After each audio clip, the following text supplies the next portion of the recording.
Hello guys, in this video I'm going to show you how to see police on the map on the Waze application. But first I wanted to tell you that don't forget to subscribe, because at 100,000 subscribers I'm going to show you my whole YouTube revenue statistics and growth strategy, how you can make money online.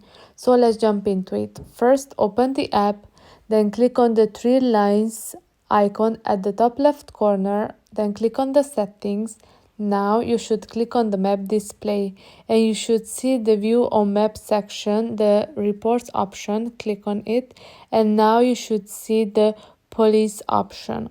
So you can select if you want to turn on or off the show on map option for police, or alert while driving option, so you will be alerted if there is a police during your way to somewhere, and you will be alerted, and that's really great. So I hope this video was helpful for you. If it was, please consider subscribing and see you in the next one.